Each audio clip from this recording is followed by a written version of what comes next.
And on to South Africa, elections that are just only a month left before South Africans go to the polls to vote.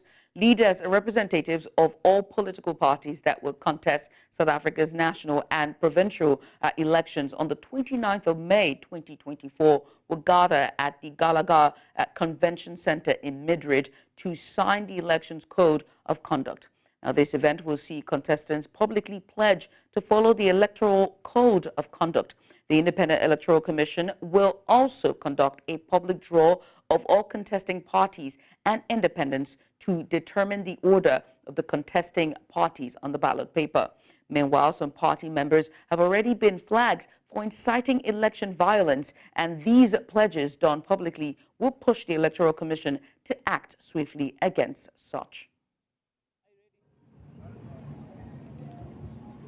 Yes, good morning to you, and also good morning to our viewers. Coming to you from Johannesburg in Midrand at the Gallagher estate, where political parties will be gathered. As you can see behind me, the preparations are going on. Political parties will be here. All political parties will be contesting the 29th of May elections here in South Africa will be gathered here just to sign the code of conduct. And just not to take your time, joining me is the Chief Electoral Officer, that is Mamabolo, just to tell us a bit of what will be happening here.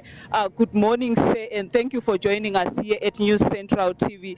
Can you please take us through what will be happening here today?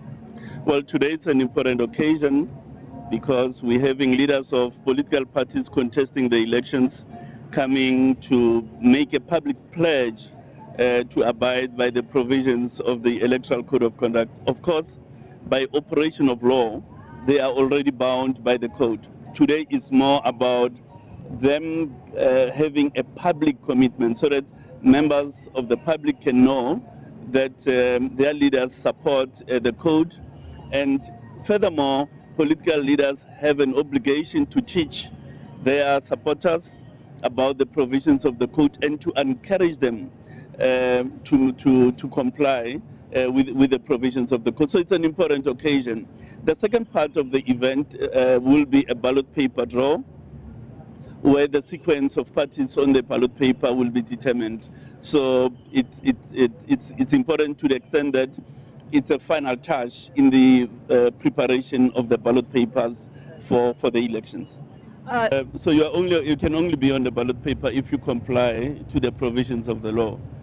It cannot be that some parties comply and others don't comply, yet they are all on the ballot paper. So those that are not on the ballot paper is precisely because they've not complied with the provisions of the law. Some of them are challenging that in the electoral court. Well and good. Let the court evaluate the evidence before them and make the determination.